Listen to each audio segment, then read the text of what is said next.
You may have noticed nights feel different now, not just quiet, but unfamiliar. Because the world you used to know is out of reach, and you're left sitting in a version of life that doesn't feel like it belongs to you. If that's where you are, I want you to hear something gently and clearly.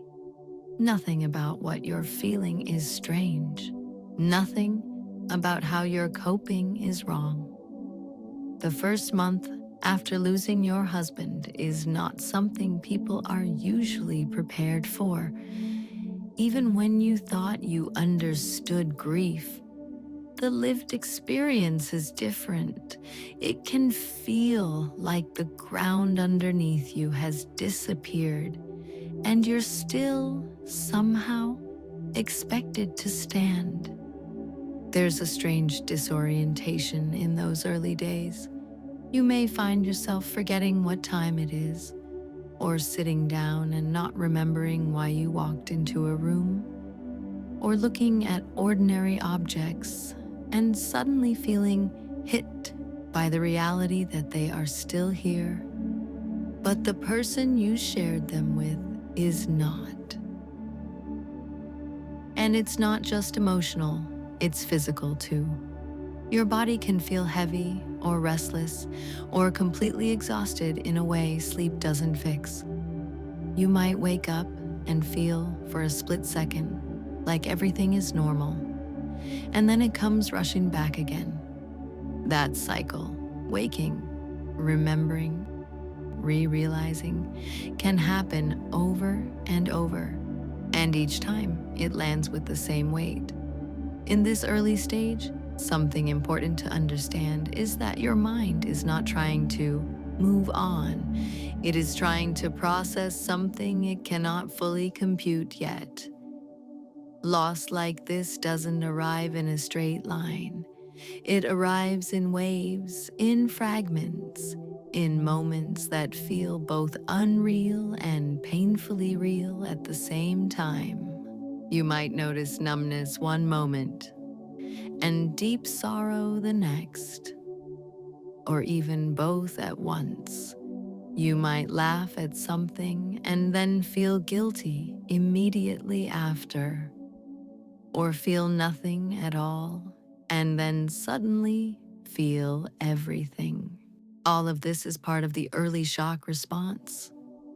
Not a sign you are doing grief incorrectly, but a sign your system is overwhelmed and trying to protect you the only way it knows how. And if no one has said this to you yet in a way that actually feels true, you don't need to rush through any of it.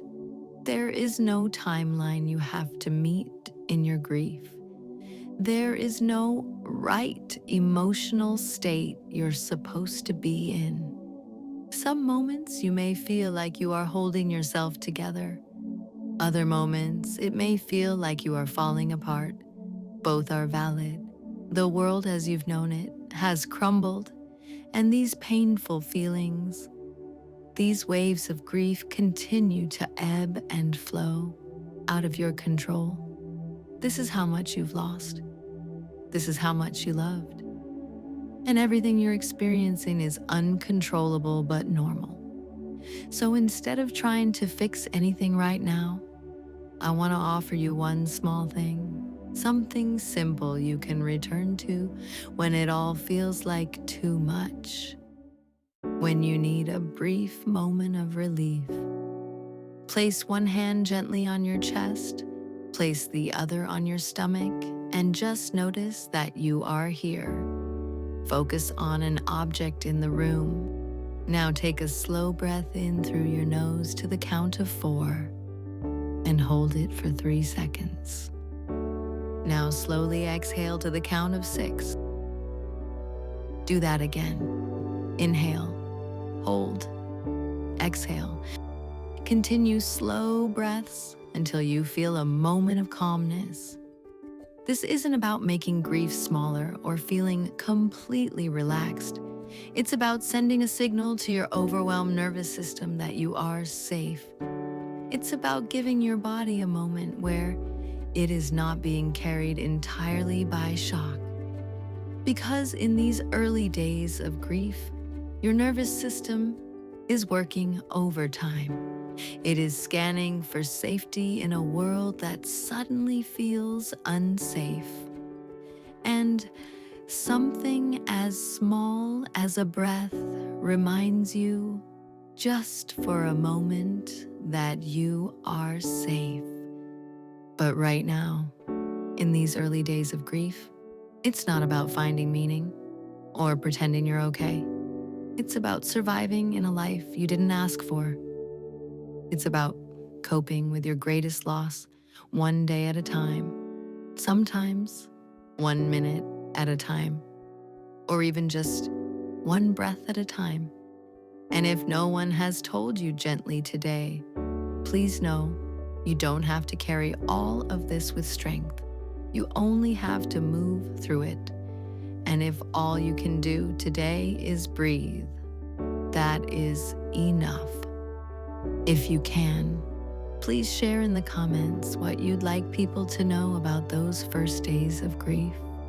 And don't forget to get your free copy of 20 Simple Tips to help you navigate grief.